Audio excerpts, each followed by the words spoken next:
amigos, hoy martes 26 de noviembre de este año 2019.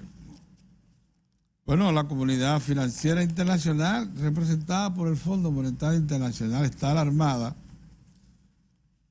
porque la crisis económica y social en Haití y política está llegando a su punto más alto, incluso en el plano económico sin precedentes, porque acuérdense que en tiempos de las dictaduras de Papa Doc y Baby Doc, los dos Duvalier, y más luego con la instalación de gobiernos de fuerza, producto de golpe de Estado, o de los que le sucedieron a los militares, nunca la estructura productiva del país había mostrado tantas debilidades, tantos retrocesos.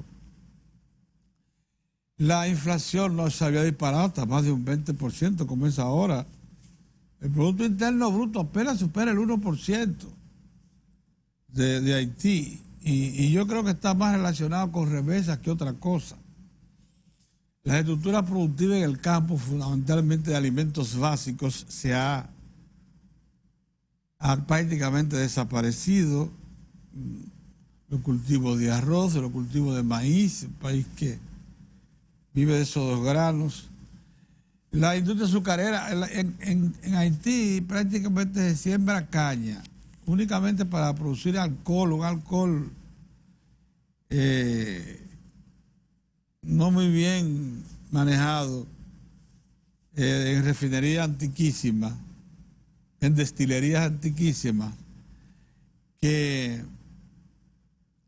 sirven de base para los productos del ron tradicional haitiano, el Bambacour, pero pare de contar. Esos son los pocos sembradíos de caña que quedan.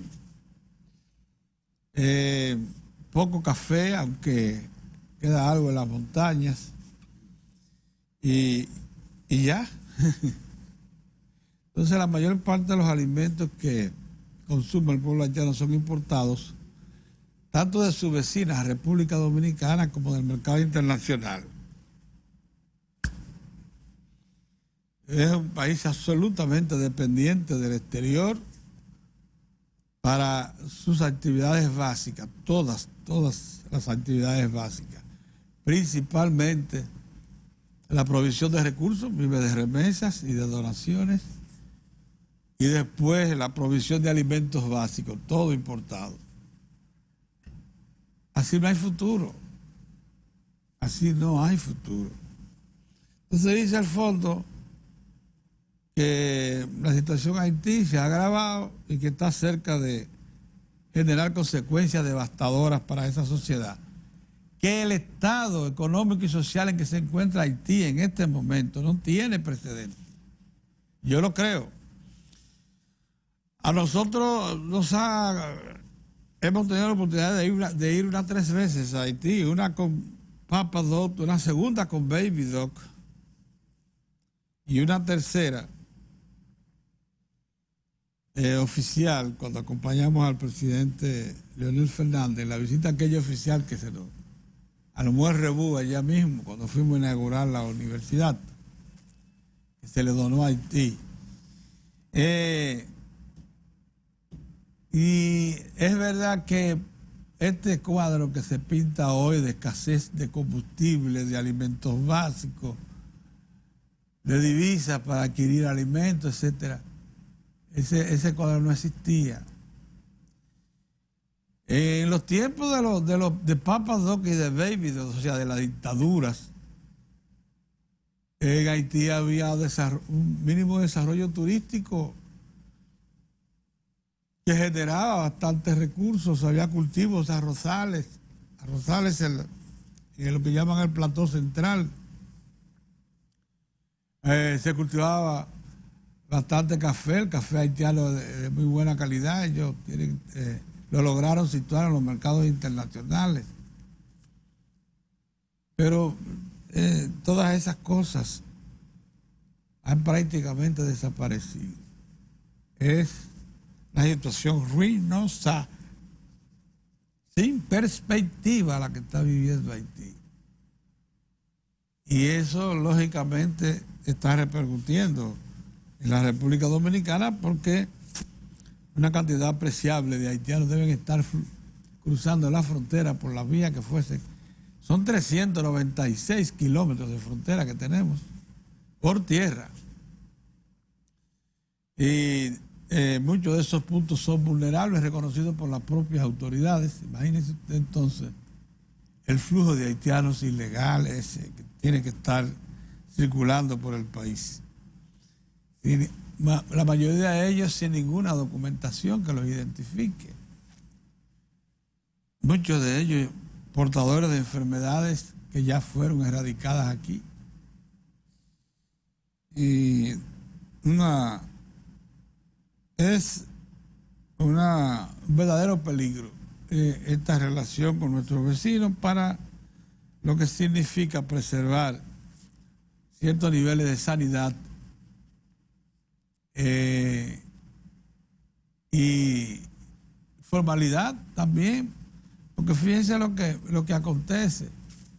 Entonces, estos brazos haitianos que vienen inmediatamente consiguen ubicarse, desplazar mano de obra criolla, deprimir los salarios, porque si usted encuentra una masa de trabajadores que te ofrecen sus servicios por menos salario que lo que tú les pagas a los dominicanos, lógicamente los va a desplazar. Máxime si eso no tiene ninguna penalidad, como está pasando aquí fundamentalmente en todas las áreas de producción agropecuaria. También está aconteciendo en zonas industriales y de comercio. O sea que eso está contribuyendo también a una enorme desestabilización de la economía nacional. El problema, por tanto, debe analizarse con muchísima urgencia y con mucho cuidado. Algo que debemos reclamar en los dominicanos a todas las ofertas y opciones de poder que se nos van a presentar en los dos procesos comerciales que vienen ahí del 2020, es qué proponen con respecto a la problemática haitiana. ¿De qué manera ellos la conciben en el presente y futuro?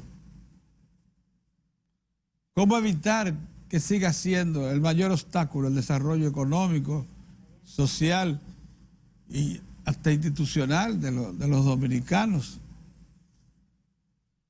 Hay que reclamarle a las tres principales ofertas políticas, Abinader, Gonzalo Castillo y Leonel Fernández, hay que preguntarles y reclamarles que nos ofrezcan su visión, la manera como ellos creen que puede resolverse el problema haitiano para el presente y futuro. Porque ya esto no podemos bajo ninguna circunstancia dejarla en manos de los haitianos. Ya es una sociedad quebrada, totalmente quebrada, inhabilitada.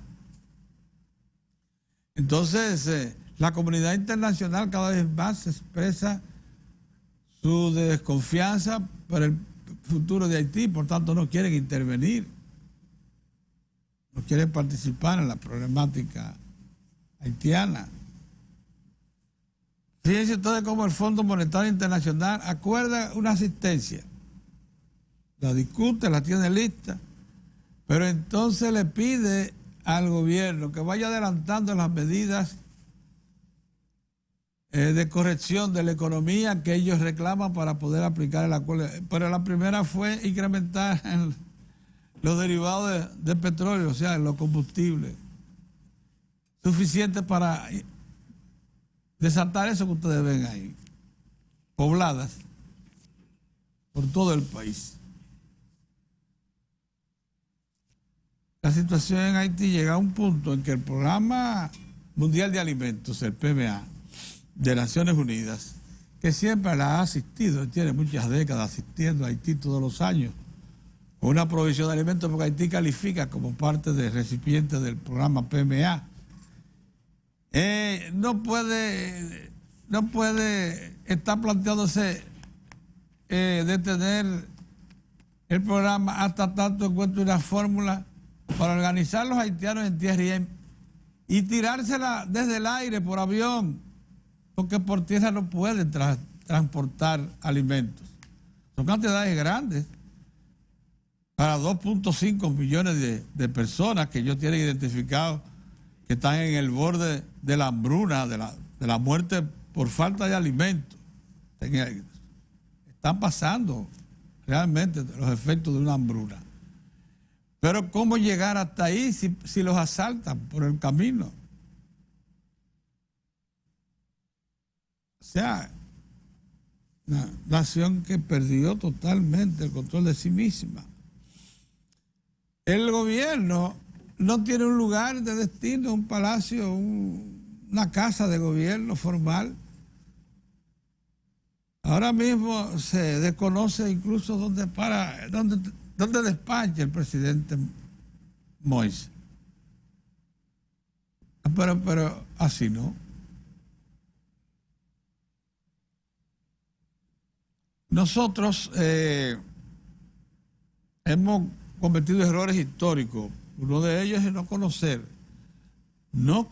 la verdadera estructura política, económica y social haitiana.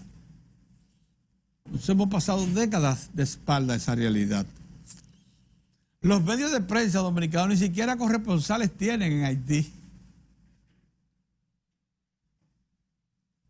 No sabemos cuáles son las industrias que quedan en pie, las que desaparecieron. ¿Qué provisión de los alimentos que consume Haití, de los pocos alimentos, es de producción nacional?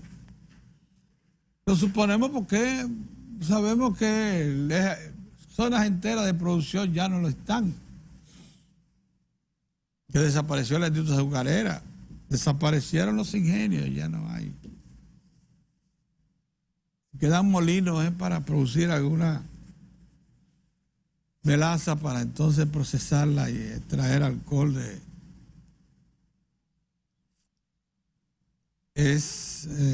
pero eso es lo que uno oye, lo que le refieren, no lo que conoce. Ustedes han visto un reportaje con gráficas, fílmicas, ya sea en los periódicos, en los noticieros, que constantemente le dé a usted un cuadro de cómo evoluciona la problemática económica, social y política haitiana, la nación de 10 millones de habitantes, vecina nuestra.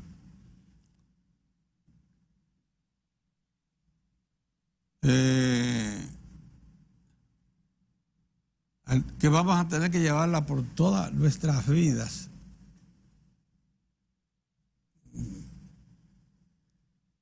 Esa situación.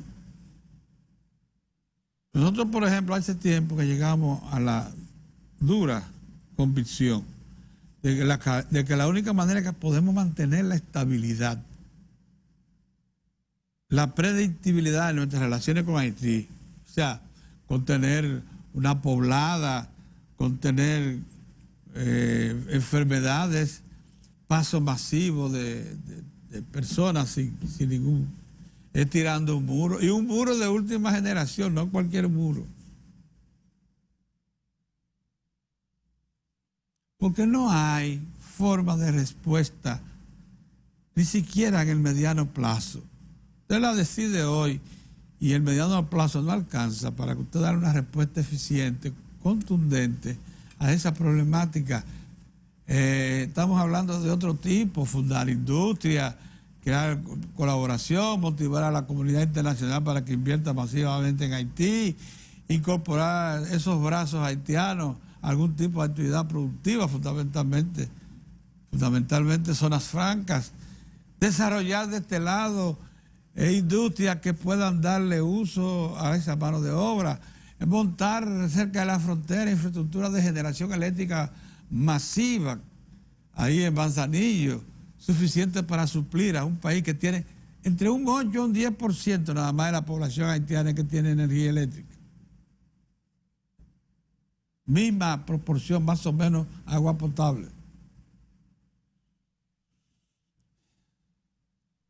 Los sistemas sanitarios de Haití prácticamente son inexistentes. 2 o 3 hospitales de Pará. Las estructuras de desarrollo turístico que fueron en la década de los 50, uno de los competidores reales del turismo en América Latina era Haití, un destino procurado hasta por los famosos. Década de los 40, 50, Haití era un destino turístico internacional. En el 50 tenía un Producto Interno Bruto mayor que el nuestro, o comparable. El 60 ya lo habíamos alcanzado. Y hoy el nuestro es 40 veces mayor. Es simplemente una situación que se nos fue de las manos. Eso que usted ve, que hablan que somos alas de un mismo pájaro y que podemos y que no nos desalmemos y prestemos la asistencia, y todo eso es pamplinas, eso es distraccionista. La realidad es otra, que no hay forma de reacción, de procura de un plan para amortiguar la problemática haitiana, que no sea una fuerte, rápida, muro de última generación, y unas fuerzas armadas bien montadas, bien suplidas, que no solamente estén en la frontera, sino también en el bosque, preservando lo poco que nos queda de foresta. Que se muevan todas esas famosas brigadas que tenemos localizadas, dormitando en el este, en el noroeste, perdón, en el nordeste, todo eso bajarlo hacia la frontera, hacia allá, de Cordillera Central hacia abajo, si queremos preservar al país y no caer presa del mayor y más grave desorden que vivan países vecinos, algunos de América Latina. Eso está a punto de revelarse, está a punto de producirse. Nosotros hemos absorbido 1.800.000, quizás 2 millones de haitianos en los últimos años. Le hemos dado aquí espacio para trabajar en muchos trabajos informales, algunos formales, pero la mayor parte informales, principalmente en el campo y en labores agrícolas, de limpieza, etcétera. La economía informal en las grandes ciudades, Gran Santo Domingo, Santiago, San Pedro, San Cristóbal, San Francisco de Macorís, Higüey, La Altagracia, todos esos alrededores, toda esa economía informal está en manos de haitianos. De eso viven. Pero ya no podemos hacer más. Ya se nos agotó. Eso es más. Por más programas preventivos de salud que desarrollemos, si no le ponemos un coto a la frontera, nunca vamos a estar salvos de enfermedades que creíamos que habíamos erradicado. Nunca vamos a estar salvos. Y la suerte que se comieron todos los cerditos que quedaban en Haití, porque si no tuviéramos fiebre africana por un tubo y 8 llaves.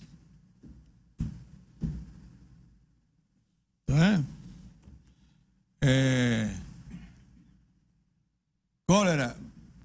¿Sabes lo que es el cólera? Cólera es la enfermedad de la suciedad, del abandono, del que no se baña, del que no usa agua.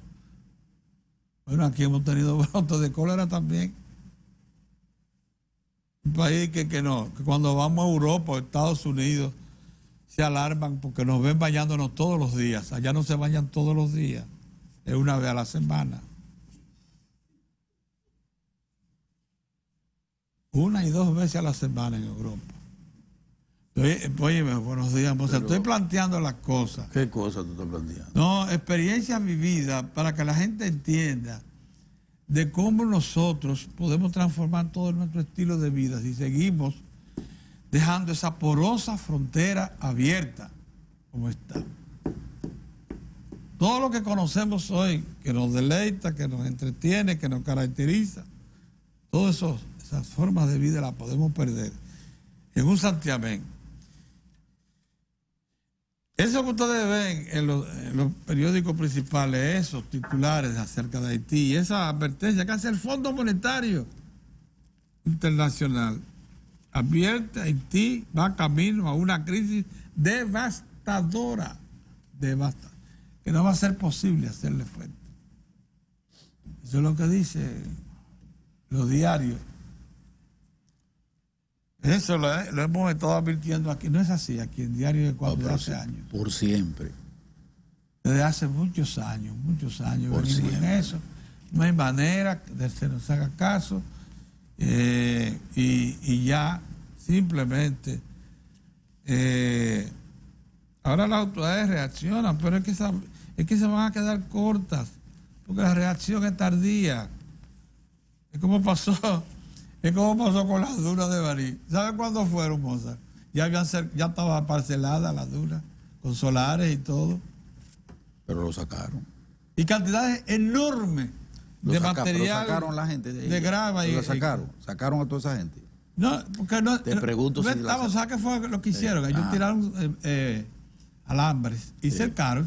Tenían eso listo para ocuparlo. Exacto. Entonces ya lo sacaron. No, derribaron las alambradas. Y está la guardia ahí ahora. Y está la guardia. Pero fue ahora. Mientras tanto, ya han sacado toneladas y toneladas de materiales. Habían depredado. Suelen suceder muchas cosas. Pero oigan, ¿saben que las dunas, pues ustedes creen que eso está muy lejos? Eso allí. De la vista. Usted lo ve desde la carretera. Desde la carretera, claro. Los únicos que no veían eso eran las autoridades del Ministerio de Ambiente, de Medio Ambiente. Pero cosa más grave esta, ¿qué cosa? Parece que el ministro de Ambiente y su gente no pasaban por esa carretera y mucho menos se han montado en un helicóptero, que suelen ser muy frecuentes los viajes por ahí.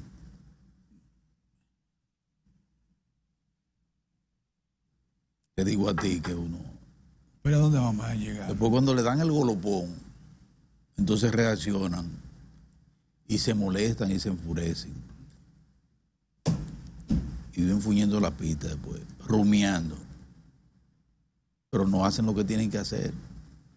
Aquí en materia de ambiente suceden cosas que uno no termina de entenderla. Ni siquiera toman en cuenta un esfuerzo que se ha hecho, un llamado de alerta que hizo el presidente de la República desde el 2012. Cuando sobrevoló esa zona de Bauruco y vio aquello, ese espanto, Pedro, inmediatamente reaccionó el presidente Danilo Medina. Y surgió ahí ese gran proyecto, ese plan de reforestación masiva. Pero él no puede estar en todas. Se programaron 900. Pero tiene que estar en todas, tiene que estar el presidente de la República. Que usted tiene que estarle llamando la atención a un ministro ¿Dónde estaba este famoso senador que habla tanto de Peravia? Exacto. ¿Dónde estaba el senador, por ejemplo? Este boca suelta. No le diga así. No le diga así tampoco. Porque al senador, simplemente Pedro de Peravia, un hombre muy dinámico, muy activo, empresario, muy pendiente de lo que acontece en toda su región. Se le escapan detallitos como ese. Pero, como se le sigue escapando el detallito a mi amigo Omar Benítez con los plátanos. Y ahora el de medio ambiente con esa barbaridad. ¿Cómo es el asunto de los plátanos? Tú sabes que por esas dunas murió Andújar, el periodista, que lo mataron. Sí. En defensa de las dunas. ¿Tú te acuerdas de Andújar? Sí. Una persona realmente muy valiosa. Lo perdimos.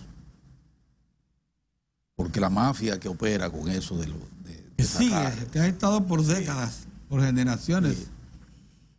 Haciendo creer que la mantiene, pero por detrás sustrayéndole materiales.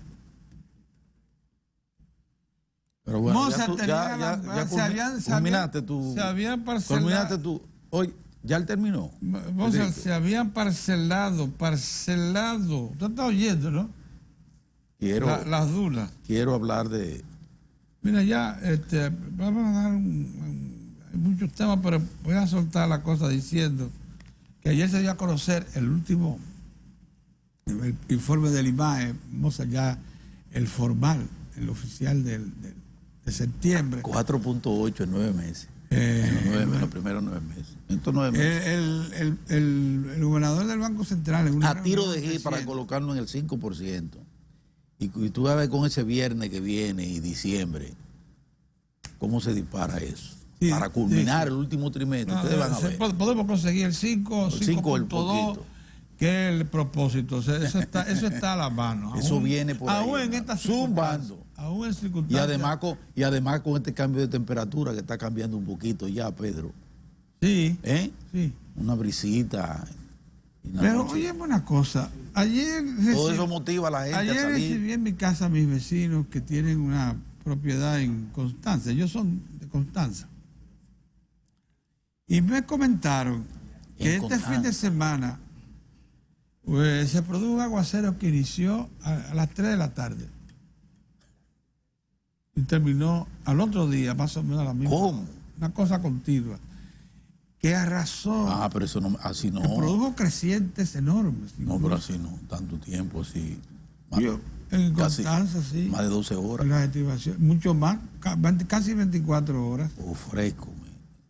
Continua. Cuando son lluvias así, hace daño. Aunque luego. Fruto de un frente frío. Ojalá que haya caído también en la parte sur de la cordillera para que fuera a parar algo a los ríos Nizao y Yaque del Sur. Porque de que cayó de este lado, cayó de este lado. Pero del sigue lado con el Yaque informe, del Norte, sigue con el informe que sigue mejorando las exportaciones también, 2 puntos y pico.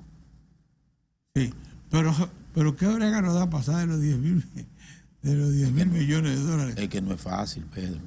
De exportación. Sí, tú sabes que se han estado incorporando políticas y instrumentos y accionando con el sector privado, pero no es fácil. Es que nosotros no tenemos tradición exportadora, Pedro. Se nos le da brega.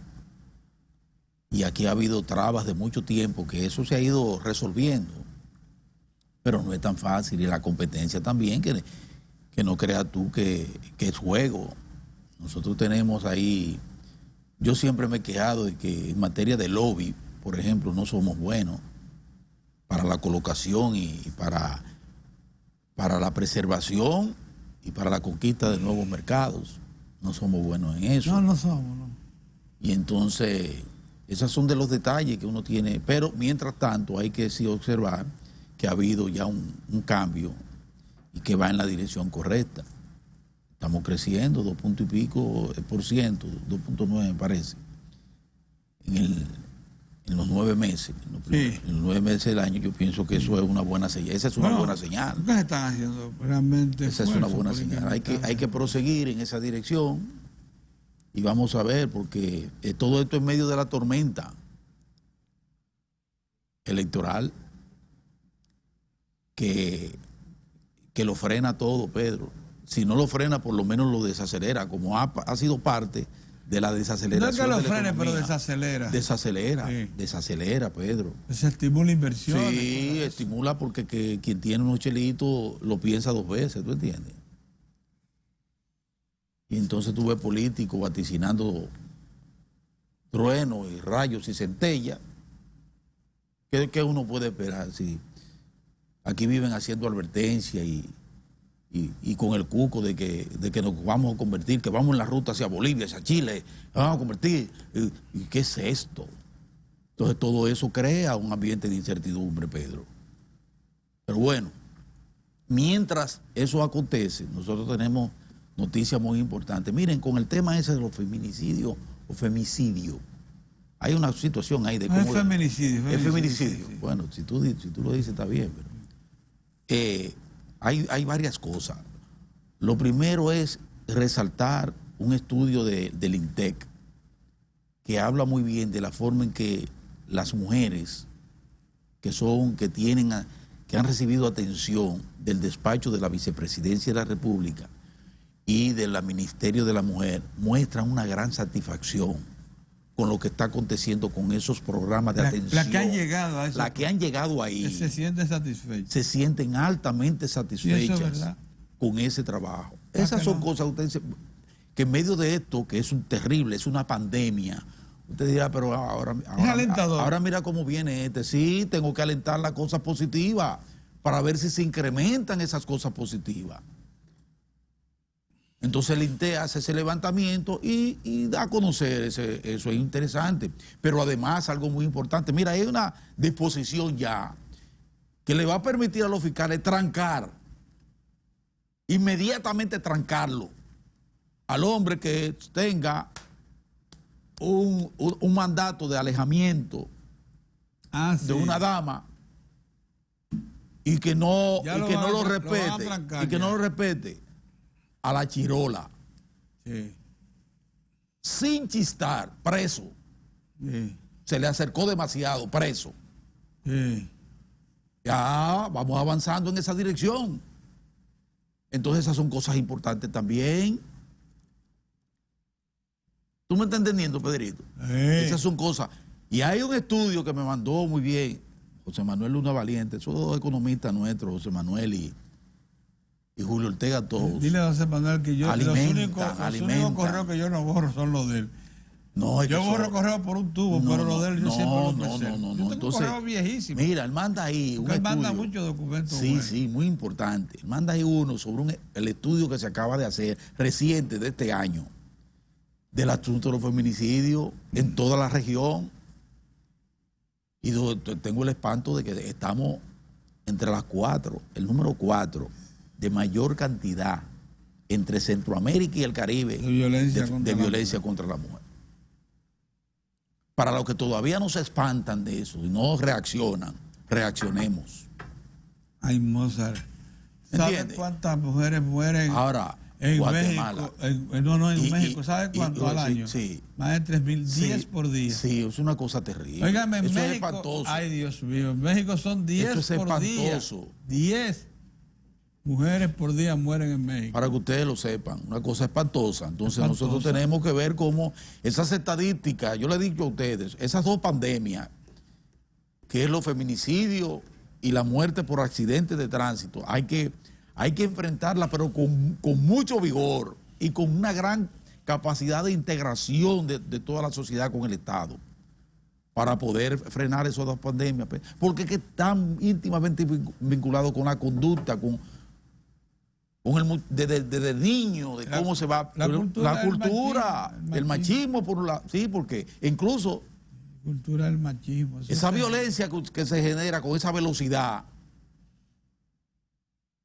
eso es parte de eso. Hay por ahí una cosa. La mujer mía me dice, pero pues esa mujer no es suya, señor.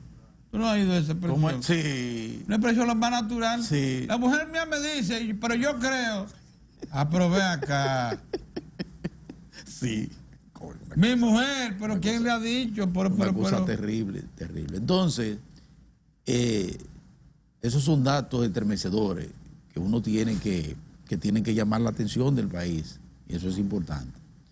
Bueno, ya Pedro hablaba sobre el comportamiento de la economía, que yo lo encuentro en medio de este proceso de desaceleración que hay en el mundo.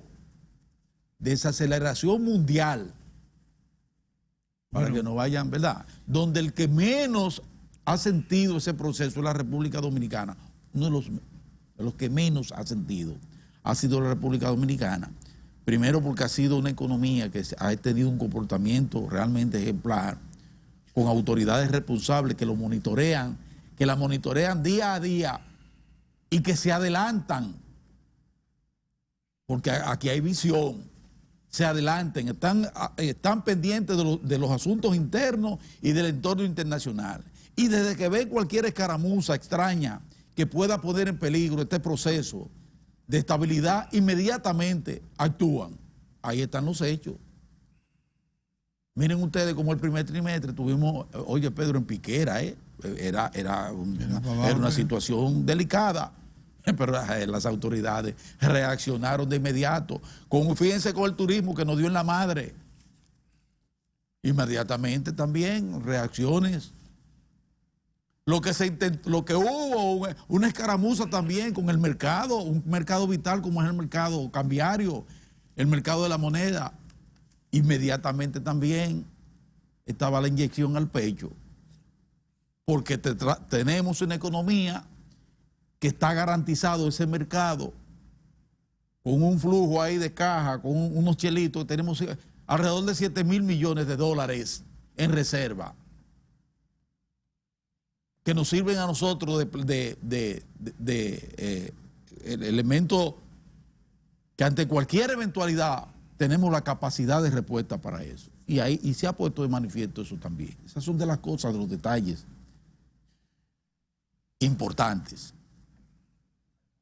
Y en el marco de lo que es esa dinámica, y en el marco de lo que es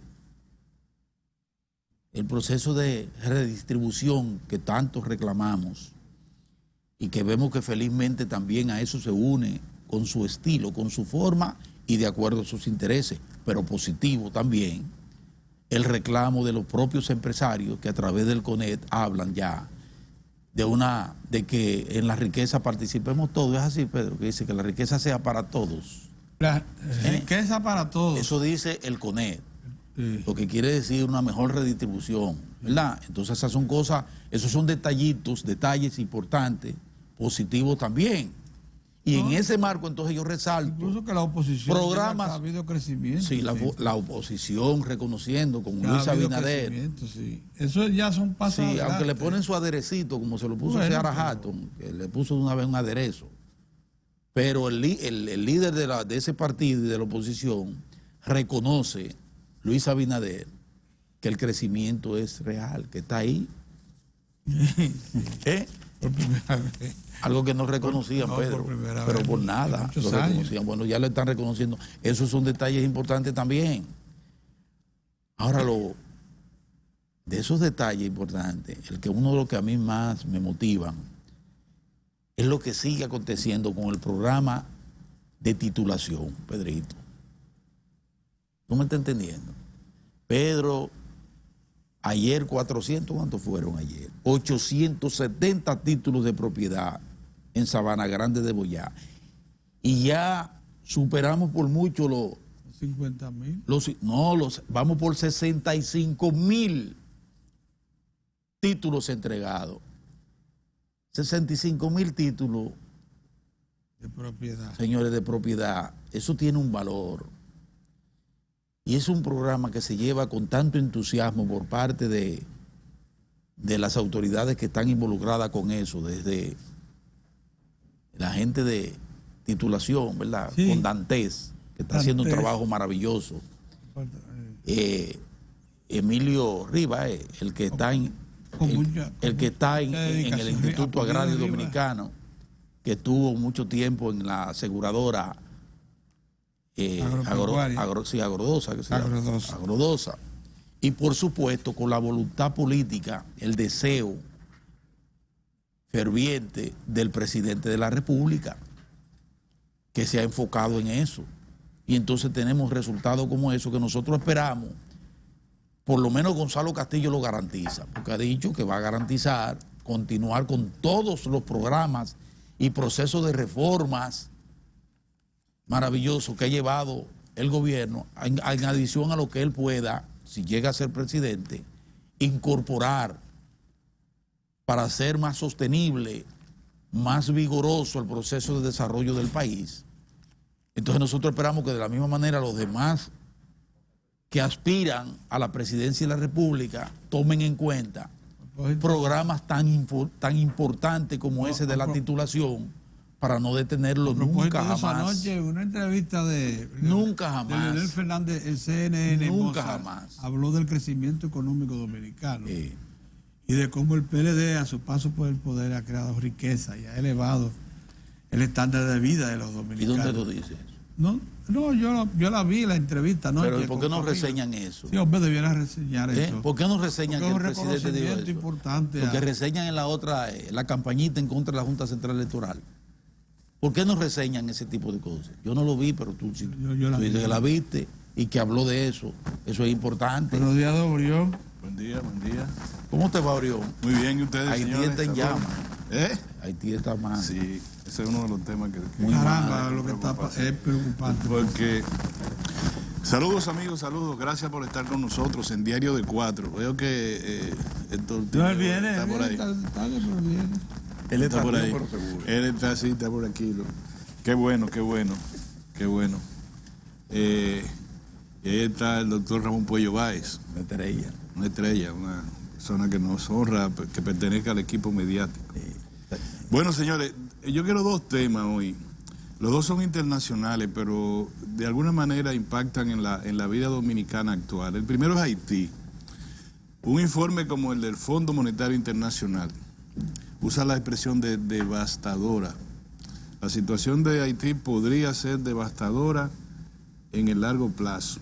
Dicen en el largo plazo, pero en el corto plazo dice va a perder el 1 punto y algo en porcentaje del Producto Interno Bruto, se va a reducir. Y de 2 puntos pico que va a quedar en 1, pero un poquito más de 1.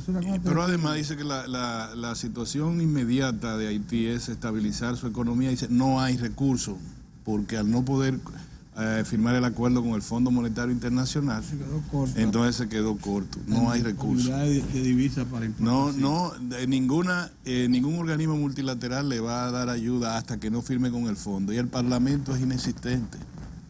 Y entonces se firmó a nivel del Ejecutivo y de los equipos técnicos, pero cuando fue al Parlamento ahí se quedó. Haití, señores, estamos hablando de cerca de más de 11 millones de ciudadanos y ciudadanas, de los cuales, pongan ustedes, el 70% está en el litoral de la miseria crasa. Pero espérate un momento, tú dijiste que el fondo... Pero una de las cosas que más afecta a la situación haitiana es la incomprensión por parte de los organismos internacionales de su propia problemática. ¿Cómo es posible que el fondo, para concederle un crédito a Haití, le diga, demuéstrame tu fuerza de voluntad y sube los combustibles?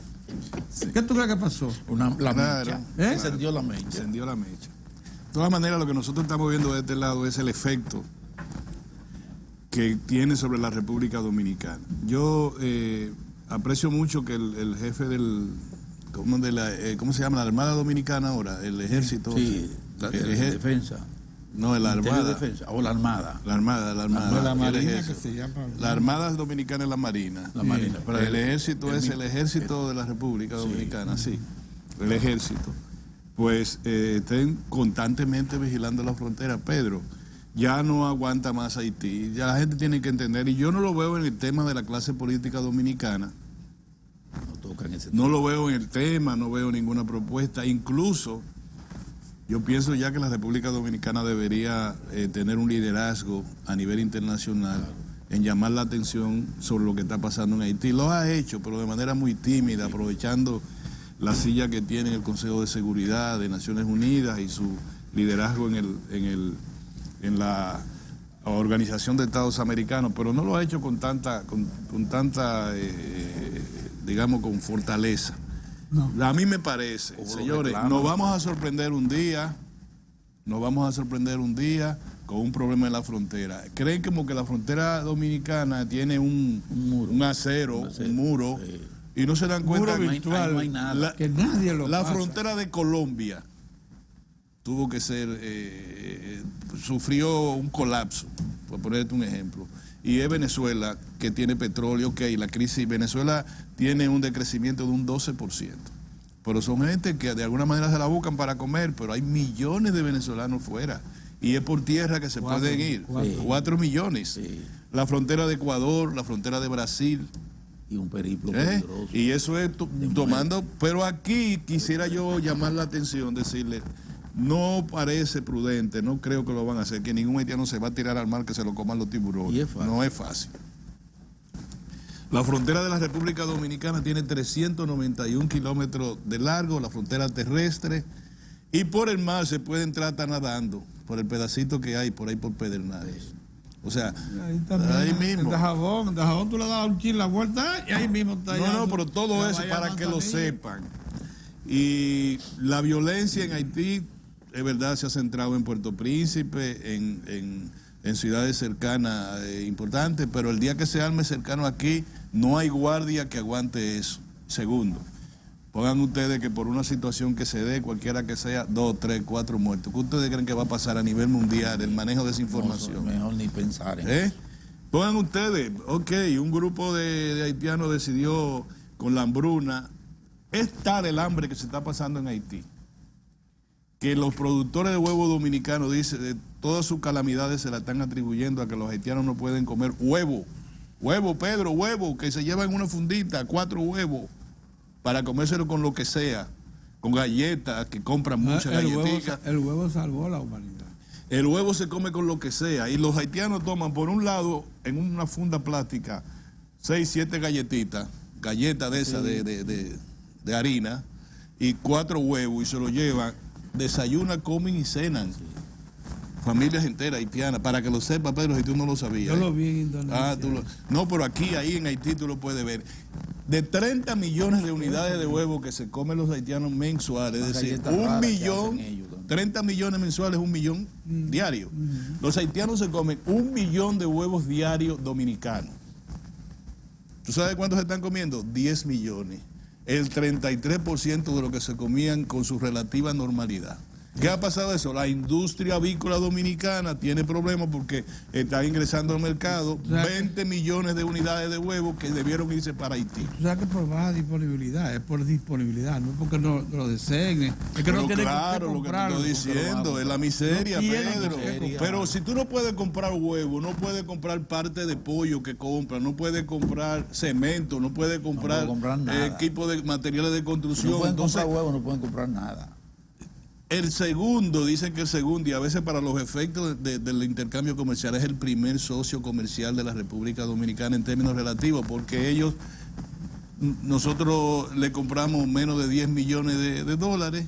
¿Y cuántos son ellos? ¿Cuánto le vendemos nosotros a Haití? Se dice que 1.200 millones, pero son 2.000. Son 2.000 millones. Eso no se sabe cuánto en términos es decir... Es el segundo socio comercial. Entonces, hasta por eso nosotros deberíamos tomar un liderazgo. Mira, día a día, la industria avícola dominicana puede caer severamente en cascada a partir de la producción de huevos, Pedro. Porque, nada, los haitianos no se están comiendo huevos. Pero no solamente eso, es el tema. Ese señor dice que las pérdidas son multimillonarias, dijo el jefe de los hueveros de la línea. El tema migratorio, señores, ¿cómo se le puede decir incontinencia migratoria? El huevo de la línea. Sí.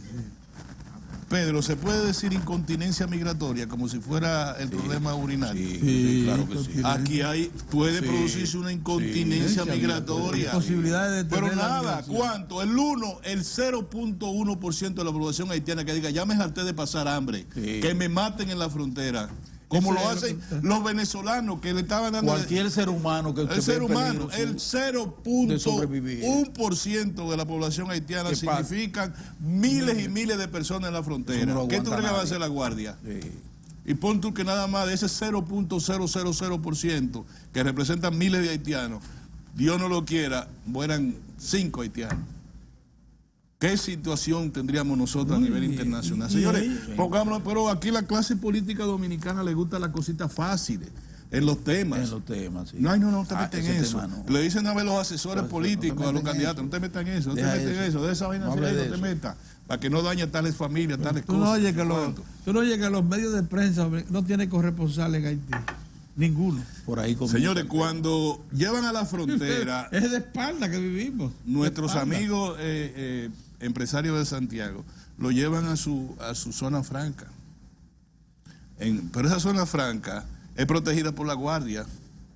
Y está ahí en la cosa, está empleando haitianos. Y Alambrada, que si no tuviese eso, ¿cuánto? 10 o 12,000 haitianos no estarían comiendo. Pero tú buscas la zona franca Pisano en Santiago y es la modernidad. ¿Tú la has visto? En Santiago. Tú dices, tú compartes. Y tú dices, Es dura la vaina, es duro. Vamos a poner eso en la agenda. Los partidos políticos deberían estar hablando eso. El otro tema que quisiera, primero quiero decirle a ustedes sobre la economía, que yo no sé si ustedes lo han tratado, el tema de la economía dominicana. La economía dominicana, por múltiples factores, está caminando alrededor de su potencial, dice, ¿verdad? Alrededor de su potencial. Estamos en algunos bajando un poco, pero 4.8 alrededor del potencial de crecimiento. Es decir, estábamos en 5, 6, debemos estar 4.8, 4.9. Con la actividad económica de diciembre, bordeamos los 5, que es, dicen los economistas, alrededor del potencial. Segundo, ya el Banco Central tomó una medida que nadie lo está viendo y lo vamos a comentar cuando hablemos con una persona, que ha sido a mi modo de ver valerosa. Es decir, yo no puedo seguir controlando el tipo de cambio en la proporción de fortaleza que tengo, porque los bancos centrales en toda parte del mundo es de dilema que viven. Si hago esto, me causa un daño por aquí. Si tomo tal medida, me causa un daño. Por ejemplo, si sigo yo, le llaman expansión de la economía, abrir la compuerta de los bancos, de los dineros represados en los bancos, ¿cómo que le llaman, Pedro? Todos los dineros de los bancos, y hay 45.000 millones de pesos en encaje legal. Entonces, ¿pero qué pasa? Si yo trato, eso obviamente, todo peso tiene una vocación de buscar dólares. Sí. En una economía creciendo más, todo peso, su vocación es buscar dólares. Entonces, el Banco Central, que tiene una gran fortaleza de aprovisionamiento o reserva, que tiene 3 aspectos principales. La gente cree que nada más es una reserva compacta. No, hay una reserva que dice, no, esto es compromisos internacionales. Hay otra reserva, no, este es el dinero de los bancos que tienen en el Banco Central. Hay una reserva que dice, no, este es los bonos de Hacienda, de qué sé yo qué cosa. O sea, por eso que hablan de reserva líquida y reserva neta. La reserva neta del Banco Central llegó un momento que dijo, no, vamos a reconocer la líquida es a la que ya no tienen compromiso y las netas son el contingente que tiene una parte de ella compromiso. O debe ser al revés. No, neta es al final. Lo que te queda, neta. Lo que ya tú pagaste, todas tus obligaciones. Sí, lo que tú puedes disponer. Pero bien, ¿qué pasa? ¿Cómo está el dólar ahora? 52. Ahí anda. Eso es lo que refleja la economía. El Banco Central dejó de estar trabajando alrededor del 50, del 49, porque la economía también. ¿Por qué? Porque toda cosa buena tiene algo malo y todo malo algo bueno. ¿Cuál es esa parte aparentemente mala que tiene algo bueno? Bueno, que se expanden las exportaciones. Las exportaciones de bienes y servicios, pero la economía se va a mantener en cuanto el tipo de cambio, 52, pero se aguanta. Ahora, tú mantenerlo en 50 a base de emisiones del Banco Central, los bancos centrales tienen que estar fuertes para que de fuera lo vean fuerte. Si no, ¿cómo trabajan los bancos corresponsales? Cuando vean, ¿cómo está el Banco Central? No, su reserva está en menos tanto, su reserva nada más tiene tanto. No, ahí hay problemas. O sea, es como en la casa, tú tienes que decir que tú tienes cuarto en el banco. El Banco Central, la manera de decir que tiene dinero en el banco es diciendo yo tengo buenas reservas financieras. Que la tiene. Y segundo, ¿por qué eso ha producido? Bueno, por la caída del turismo. ¿Cuánto tú crees que? 300 millones, déjalo en 300, puede ser más, ¿eh? No, el gobernador estimó en 400 millones. 400 millones. Ponle 400 millones menos a la economía, ¿qué tú crees que es eso? A una economía en un momento porque todo es periodo. No sé cómo es que le llaman a los economistas. Los economistas le tienen un nombre a los trimestres. Tú no dices, no, pero dentro de 30.000 millones que ingresa a la economía al año, ¿qué son 400 millones? Espérate. En un trimestre, en un mes, en tu casa te quitan el 40% de lo que te ingresa y tú tienes problemas. Claro. Y se te refleja para el otro mes y para el otro mes. Claro, se te desequilibra el presupuesto. Entonces, el turismo tiene 400 millones de dólares menos en un periodo relativamente corto. Sí, y segundo, al mes 8 todavía, aunque se ve a propósito de que somos de una encuesta que hizo uno de los agentes esos que manejan turistas, estamos en el principal destino Punta Cana para el Black Friday, para el Acción de Gracias de los Estados Unidos. Eso es un indicativo. Desplazamos a México. Lógicamente, en México están matando a la gente por verlo caer.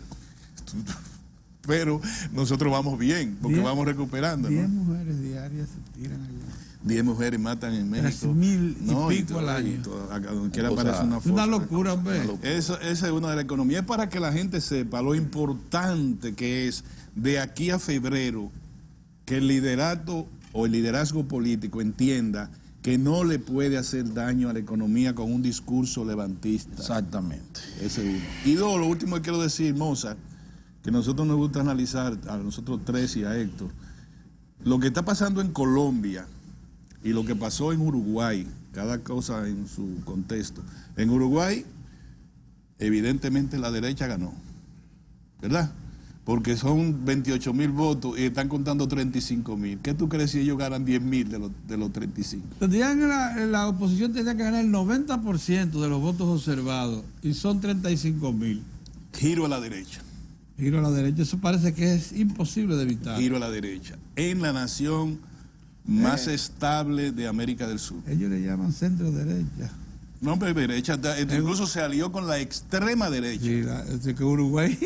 Con Uruguay. La extrema derecha, oye, lo que está pasando. Entonces, verdad, sí. en lo que está pasando en Colombia, acuérdense, Colombia nunca tuvo, desde los tiempos esos del Bogotazo, y hace muchísimos años atrás, Colombia no tenía este tipo de manifestación que tiene.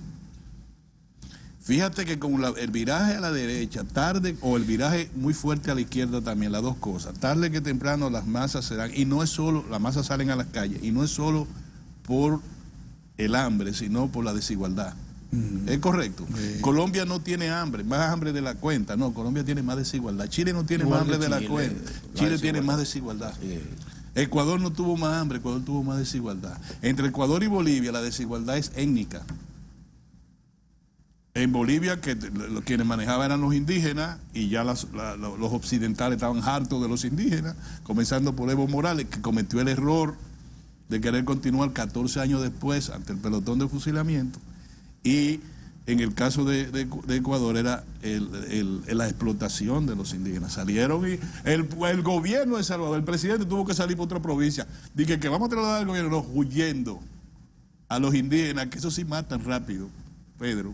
Lleno Quito de palmo a palmo de indígenas. ¿Dónde se fue el señor Lenin? Se fue al otro lado, al otro extremo del país. Y hasta que no salieron los indígenas de la capital, no retornó. No es ningún loco. No. Entonces, aquí en la República Dominicana, yo tengo la impresión de que hay un giro a la derecha. Si no, mira el discurso alrededor del presidente Fernández. ¿Con quién se está aliando? La misma izquierda, ¿con quién se está aliando?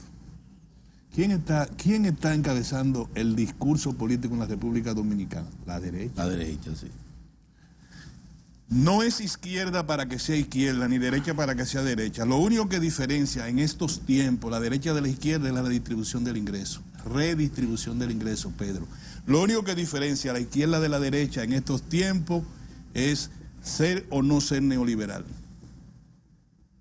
Y te voy a decir una cosa, vamos para el neoliberalismo si las cosas siguen como van.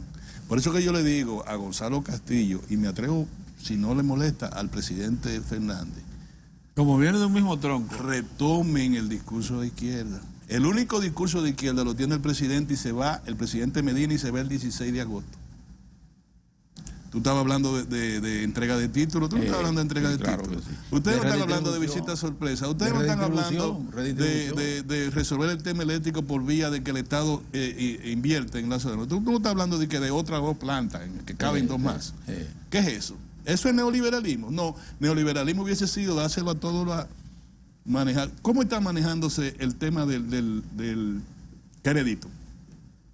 Se está manejando con un concepto neoliberal. Democratización. Tú sabes lo que significa banca solidaria. Tú sabes lo que significa el nuevo concepto que el Banco Central ha dado al crédito bancario, diciéndole liberalicen y denle a las pymes.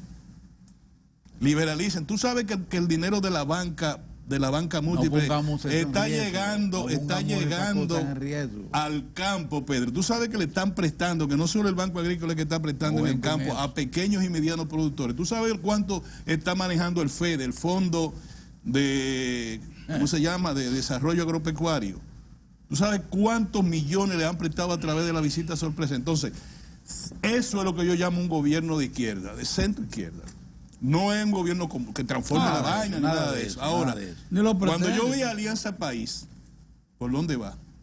Están preservando su salario y su traje de Cartier, Pedro, y sus perfumes caros. ¿De cuál es ese?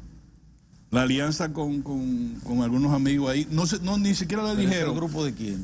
¿Cuál es el que dice? Moreno y compañía. No le dijeron, por ejemplo, yo estoy de acuerdo, si hay una táctica, tú le dices, escúcheme señores, que ya le voy a dejar que ahí está Héctor, mira, tú le dices, no, mire, de este discurso suyo, de esta propuesta de gobierno, nosotros objetamos esta, y usted quiere una alianza con nosotros, mire, quiten estos 2 puntos, consideramos que es demasiado para la derecha, por ejemplo.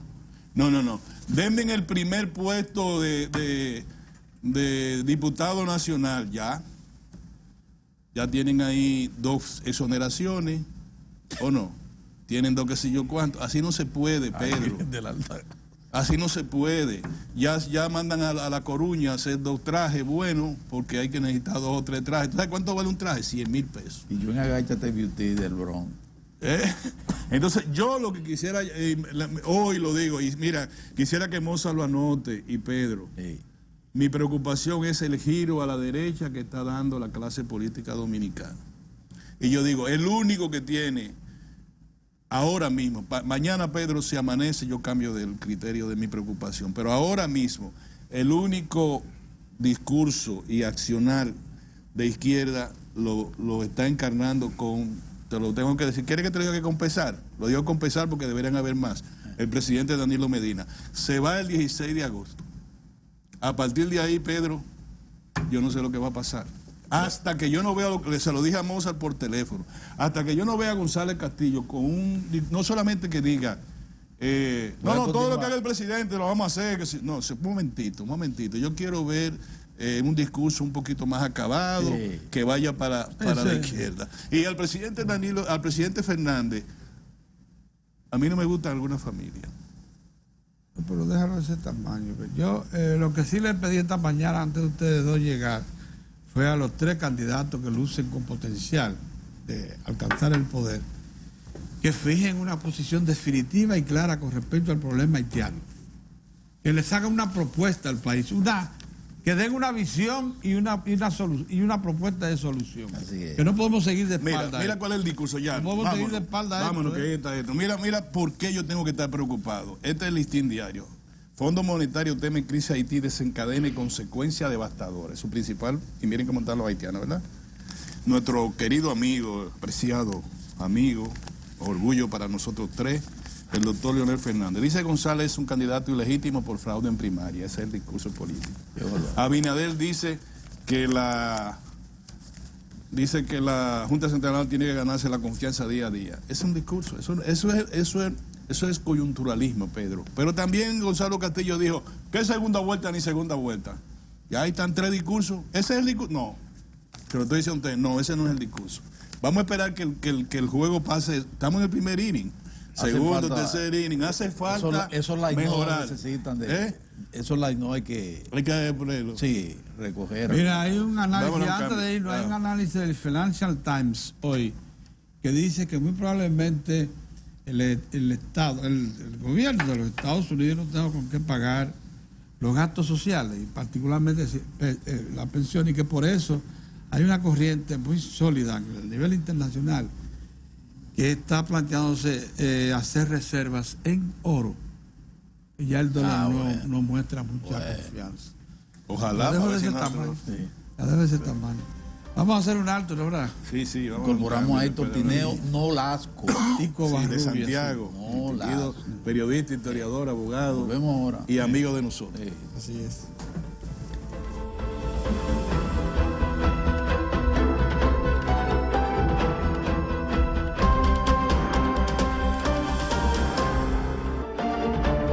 Bueno, la incorporación de don Héctor nos permite a nosotros tener una visión un poquito más detenida sobre la situación de la sociedad dominicana. Buenos días, don Héctor. Buen día, Pedro. Buen día, Mozart. Buenos días. Tú sabes que hoy es una fecha importante en la historia dominicana. Hay gente que la historia no le agrada, no le dice nada, ¿entiendes? Pero la historia enseña mucho.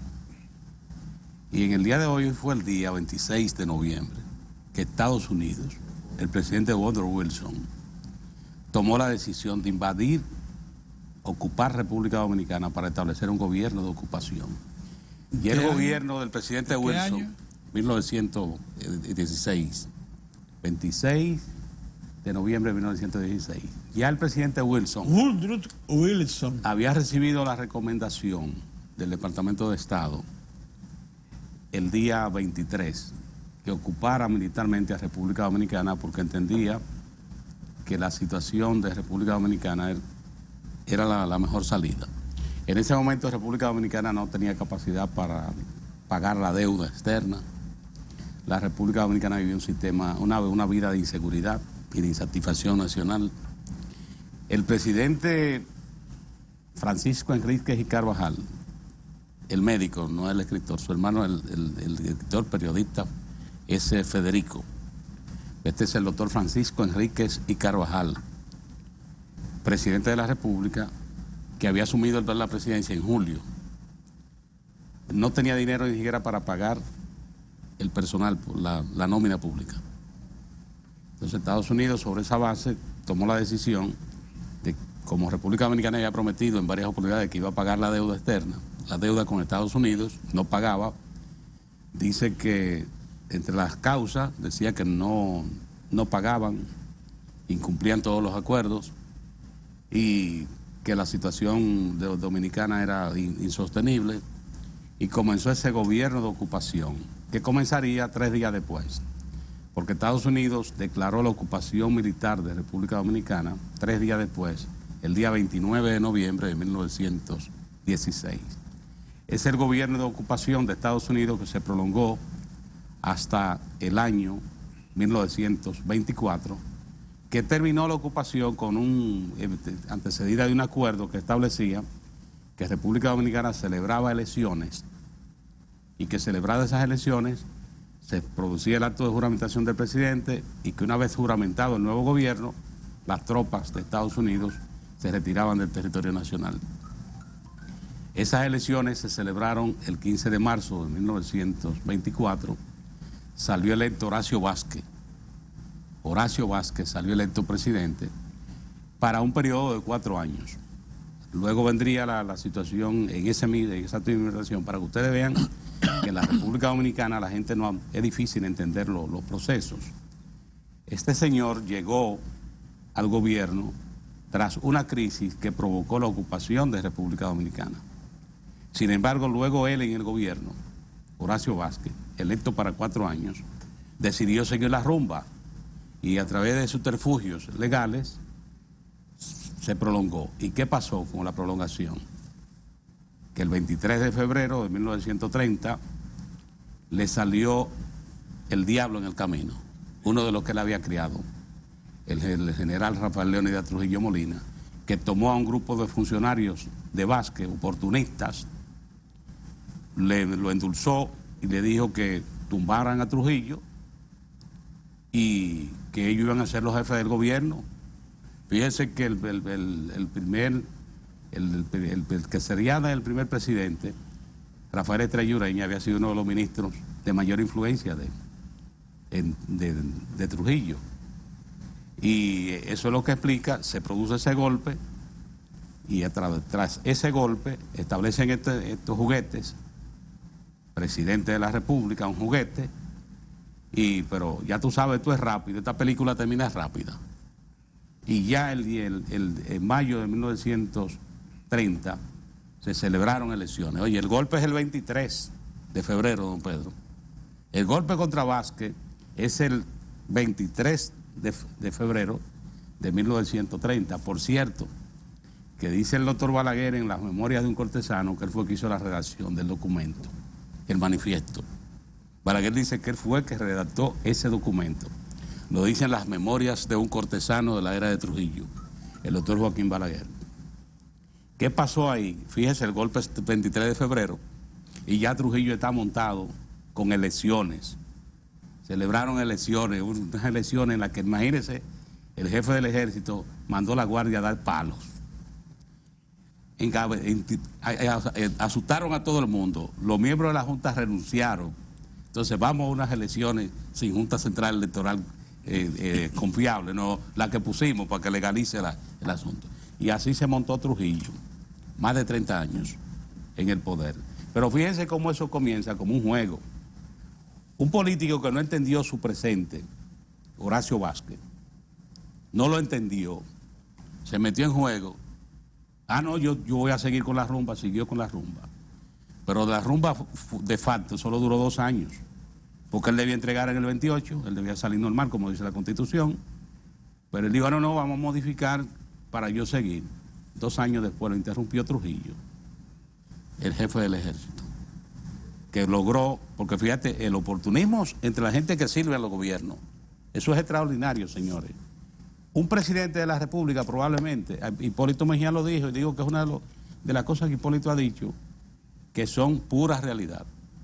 Hipólito Mejía, el presidente Hipólito Mejía dijo en una oportunidad que a un presidente se le habla mucha mentira y probablemente sea la persona que más mentiras le hablen. Más mentiras que le hablen. Porque hay funcionarios que entienden que el presidente no se va a enterar de algo y vive actuando de una manera y hablan mentiras. Entonces, este señor le pasó eso, Horacio Vázquez, que dice, los que han estudiado su biografía coinciden en algo. El día que murió, dice un cronista de la época, que eso parece un entierro de pobre. Usted sabe que en los campos, cuando una persona muy pobre de solemnidad muere, casi nadie va al entierro. Y entonces relatan eso con el caso de Horacio Vázquez. Un hombre con todo el poder en la gloria, que participó en múltiples situaciones. Imagínese uno de los hombres que participa en la muerte de Lili. Y movilizaba a mucha gente. Claro, un líder.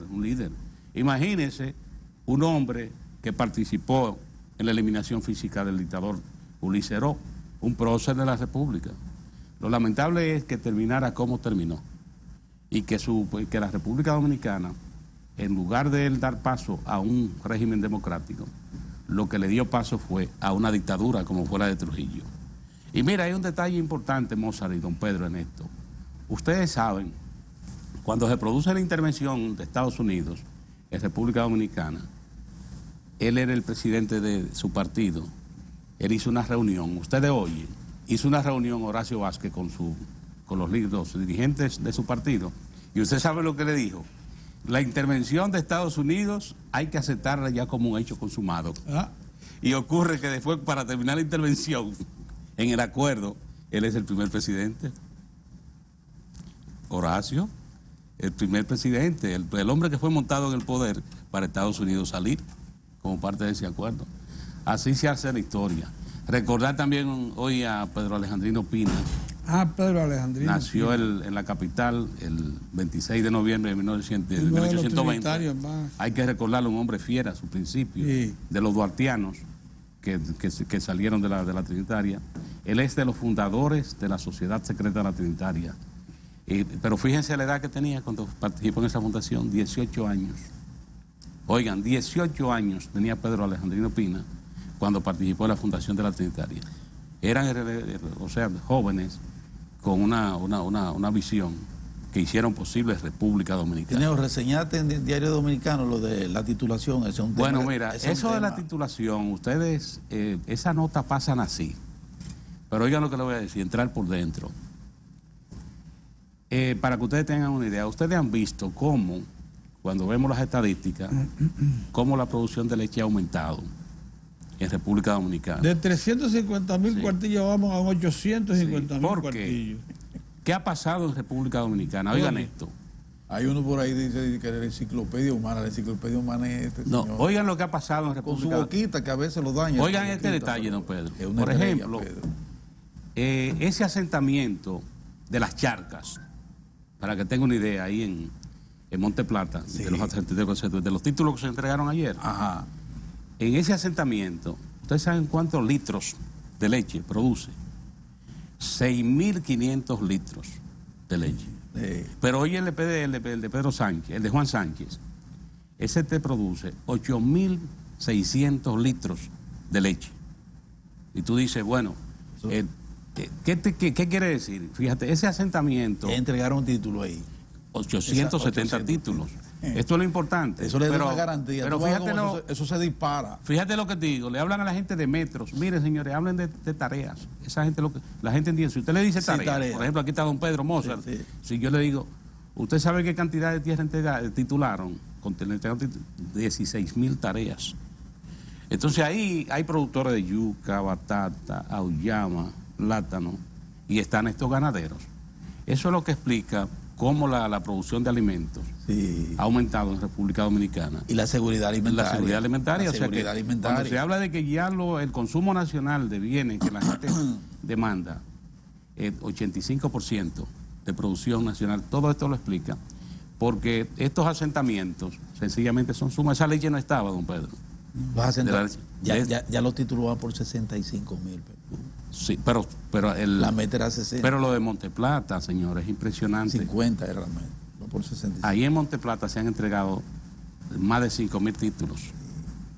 En Monteplata. Y Monteplata sí necesitaba eso. Sí, porque ahí hay tienen el problema de la tierra, la titulación que ha sido histórico en Monteplata. Histórico. La mayor parte de las tierras de Monteplata eran del Estado. Sí, claro. Entonces, y tierra comunera también. Y tierra comunera. Sí. Entonces había que organizar esos predios y ponerlo en manos de productores ya con su capacidad de gerencia. Y esto... Ahí lo que hay que decir es, señores, que cuiden el medio ambiente, que vean lo que han recibido, cuidar el medio ambiente, las fuentes de agua, protegerlas, que entiendan que esas fuentes de agua son vida estratégica. De eso, ayer se remitió desde el Poder Ejecutivo un proyecto de ley de aguas. ¿Pero cuál es? Entonces, eso te iba a decir, mira. Tiene eso tuyo. Eso, mira, una de las cosas que quedó clara es que no es el que se consensuó durante muchísimos años. No. Este es uno nuevo. Es una nueva ley para la ley de agua. Sí, pero están llamando la atención lo que consumieron años. Tienen como 200 y tantos artículos. Pero este nuevo, un invento. Otro proyecto. Se le pudo haber confundido. Pero yo pensaba que le iban a celebrar al proyecto del agua, yo pensaba que le iban a celebrar los 15, como a Florita. Eso es lo que pensaba. 15 años. Yo creo que lo que pasó fue una confusión. Sí. ¿Cómo confusión, Pedro?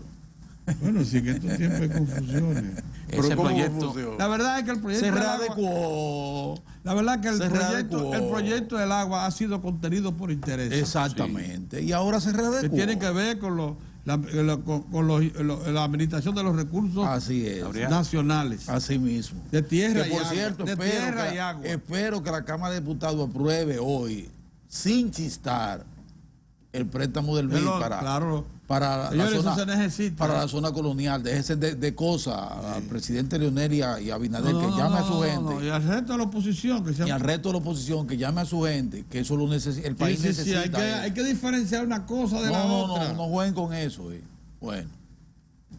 Pues sí, lo del agua yo pensé que iban a ser como Florita, que le iban a acelerar los 15. Los 15 de Florita. 15 tiene. Eso es lamentable. Dando vueltas. Entonces lo reformularon, parece. Sí, ya esta mañana hoy una alerta de mi amigo Manegote que dice, señores, nosotros nos pasamos 10 años en esto y lo van a tirar por la borda. Entonces él llamó la atención. Exacto. Que recuerden lo siguiente, Manegote es asesor del ministro del Ministerio de Agricultura. Ha pasado por 10.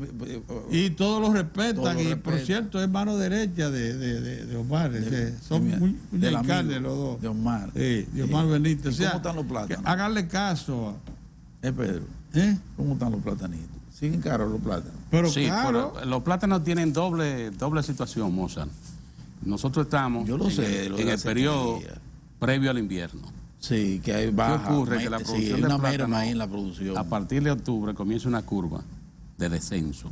Pero yo quiero saber de los empresarios que se estaban dedicando, esos barbarazos, a ir a comprarlo en finca, para irlo a revender, y que Omar Benítez lo denunció. No dio los nombres. Pero debió haber dado los nombres porque él es el ministro de No solo darle los nombres, sino meterlo preso. Eso es lo que tiene que hacer un ministro. Se parece a lo que pasó ayer a lo que pasó ayer en las dunas.